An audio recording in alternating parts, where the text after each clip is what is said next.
एक बात कहने के लिए यहाँ पर आपके बीच में आया हूँ। कहाँ चल रहा है? अच्छा वो लोग चला रहे हैं, फेस्टिवल बना रहे हैं सुबह। तो नहीं छोड़, देख लो अगर बन गया तो साथियों की बस केवल एक बात मैं कहना चाहता हूँ, और वो ये आखिर दलित लिटरेचर फेस्टिवल क्यों? आखिर दलित लिटरेचर फेस्टिवल बनाने की आवश्यकता क्यों पड़ी? और इसलिए मुझे लगता है कि जिन्होंने इसको सोचा वो बधाई के पात्र हैं। उनको मैं बहुत बहुत साधुवाद देना चाहता हूं कि उन्होंने इसकी पहल करी। और पहल करना तो आसान है, लेकिन इसको बनाए रखना बहुत मुश्किल है, और उन्होंने बनाए रखा है। इसके लिए वो डबल बधाई के पात्र हैं। एक बार ताली बजा करके उनका जरूर स्वागत करते हैं। इसका एक छोटा सा ये जो जब भी हम फेस्टिवल करते हैं, ये एक आकलन होता है कि हम कहां तक पहुंचे। जब भी हम फेस्टिवल करें या अधिवेशन करें, तो हम अपने कार्यक्रम के, अपने आंदोलन का एक गणना करते हैं कि हम कहां तक पहुंचे।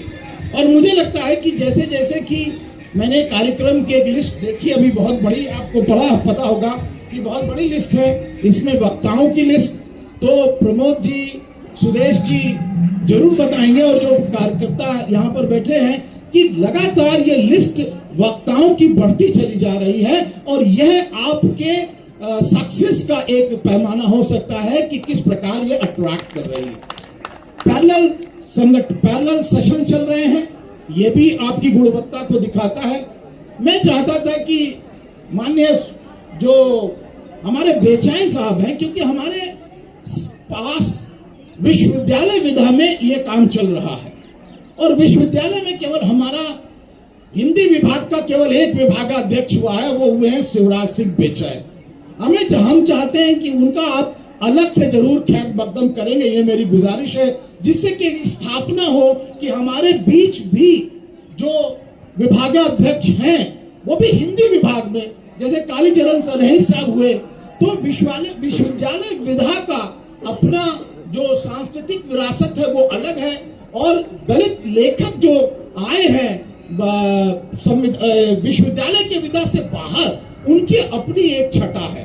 तो मुझे लगता है कहीं ना कहीं इसको अगर हम रेखांकित करेंगे, क्योंकि हमको जब भी मैं सुनता हूं तब भी दलित लिटरेचर को जो विश्वविद्यालय विधा में सवर्ण समाज के लेखक हैं, उसको हमें पद्धति शास्त्र, ज्ञान मीमांसा, सत्ता मीमांसा से पीटने लगते हैं। और हमारे जो विश्वविद्यालय के विधा के बाहर जो साहित्यकार हैं, वो कहीं ना कहीं पद्धति शास्त्र, ज्ञान मीमांसा और सत्ता मीमांसा में उनको जो है उत्तर देने में अक्षम दिखाई पड़ते हैं। ये बात कटु हो सकती है, लेकिन मुझे लगता है मेरे पास पैसा नहीं है, मेरे पास इज्जत नहीं है, एक है वो है सच। अगर मैं इस मंच से सच भी नहीं बोलूंगा तो क्या बोलूंगा? इसलिए मैं ये सच्चाई रखना चाहता हूं कि let us divide, let us look at कि जो हमारे विश्वविद्यालय विधा में जो ज्ञान का उत्पादन कर रहे हैं, क्या उनकी अपनी कोई ज्ञान मीमांसा है? whether they have a epistemology, whether they have a ontology, whether they have a methodology and method।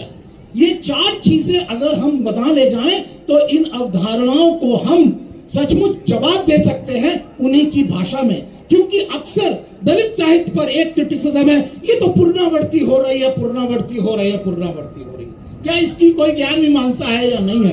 तो साथियों, उसके लिए हमें जवाब की तैयारी करनी चाहिए। और मेरा एक सिंपल सा जवाब है कि अगर हम इसकी ज्ञान मीमांसा की एनालिसिस करें, इसकी एपिस्टेमोलॉजी की एनालिसिस करें, तो जितने भी समाज हैं उसको हम पेरियार बोर्दियो से ले सकते हैं कि सांस्कृतिक पूंजी, क्योंकि हमने पूंजी को केवल पैसे और प्रॉपर्टी में देखा है, हमने सांस्कृतिक पूंजी का आकलन नहीं किया है।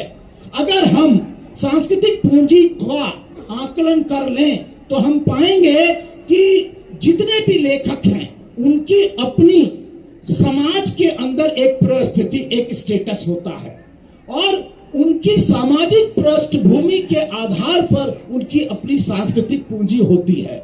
और इस भारतीय समाज में, ऊर्ध्वाधर समाज में होने के कारण कुछ लोगों के पास सांस्कृतिक पूंजी का संचय है और कुछ लोगों के पास सांस्कृतिक पूंजी की जो मुख्य धारा की सांस्कृतिक पूंजी है उसकी वंचना है।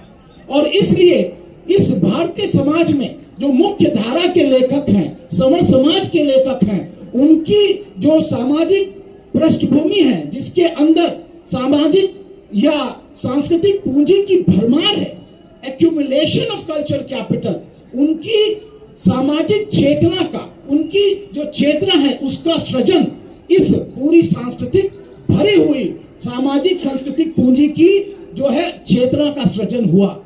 लेकिन जो दलित समाज के, जो पिछड़े समाज के लोग हैं, उनकी चेतना का सृजन उसकी वंचना से हुआ है और इसीलिए अपने अपने पिंजड़े में दिखाई देता है। इसीलिए मेरा बचपन मेरे कंधों पे दिखाई देता है, इसीलिए जूठन दिखाई देता है और इसीलिए आपको छांगिया रूप दिखाई देता है, अक्करमाशी दिखाई देता है। ये उन्होंने क्यों नहीं देखा?